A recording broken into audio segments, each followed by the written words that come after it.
Hey folks, this is Vint with Dad's Gaming Addiction, and today we're going to quickly check out Blacksmith, Ignite the Forge. This is a game that's coming to Steam on July 14th, 2025. I am playing this about a week prior, so what you're looking at kind of sort of is subject to change. I mean, I can't imagine a whole lot's going to change between now and release. And this game is described as part auto battler, part strategy game, and part simulator. I don't see a whole lot of that. I see a puzzle game, an on-rails puzzle game with an auto battler mechanic and some monotonous crafting. So let me explain. During the day, like, the game is broken up into days, and you've got this chaos level that increases every day. And the only way to lower it is to go on missions, which is the auto battler part. And hopefully your dwarves are strong enough to deal with the threats. Otherwise, the chaos level doesn't drop if you lose, and some of your dwarves die. But ultimately, what you're going to do is you're going to mine some ore in this complex that you've got. And then you're going to put two of those ores together when you want to craft something. You also pick what template you want to use, whether it be an axe or a sword, that kind of thing. There's some switches to pull and, different things like that. And then you get to use two different hammers to shape the metal so that it fits the template.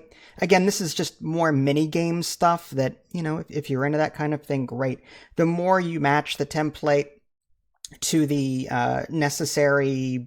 the metal to the template, the better the quality of the sword. That will affect certain stats that you get.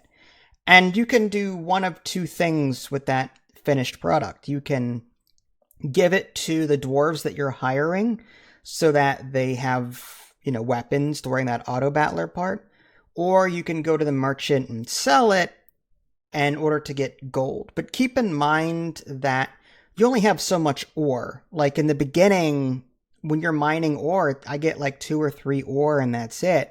So I can't sell my weapons. You only start with 1 dwarf and that's it. So this is where I said it's puzzly. You have to try and maximize your daily crafting, make sure you're doing everything right. Because you can't go back to a level that you've already beaten or a stage that you've already beaten in the auto battler part. Like, I was thinking to myself, okay, if I can just grind out this first stage a bit with these two dwarves that I've got, then I'll be strong enough, I'll get enough gold to hire a third person and then have the ore to make him a weapon. I'm like, okay, this is going to work. And then, no, you're forced to move forward on the map. You can't go back to places you've already defeated, and those get harder. So now this is where the puzzle part comes in. How was I supposed to, what am I supposed to do to get that third dwarf, to get the third weapon that I need? The only way I found that I could do it is to go to the merchant, and there's a daily forging challenge that he wants.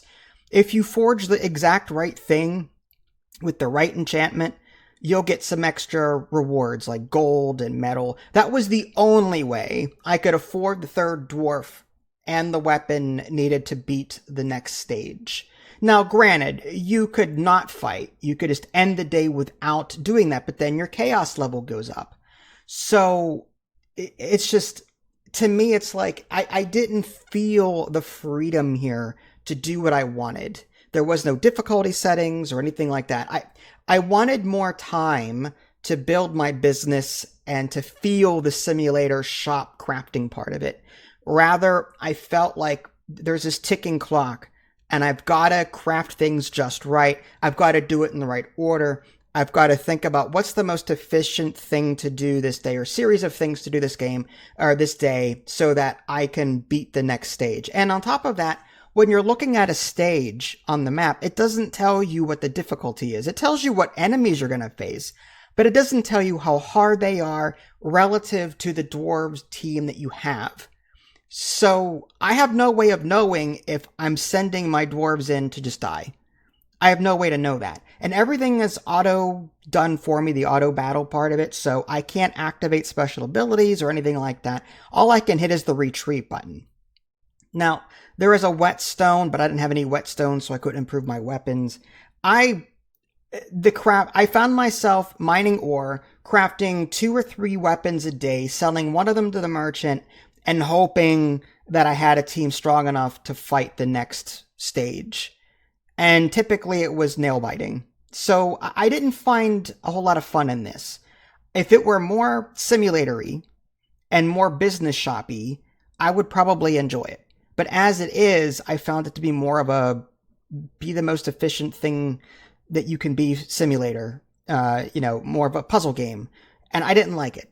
So I probably would not play this again. I like the ideas here, but it's just not implemented well enough for me. I found the crafting very monotonous after a while, and just not enough information about the battles I was walking into to make informed decisions. But hey, if it's something that is interesting to you, then by all means, check it out. There is a demo as of the date and time of this recording. This is Vince. Thanks for watching. I'll catch you all next time. Take care.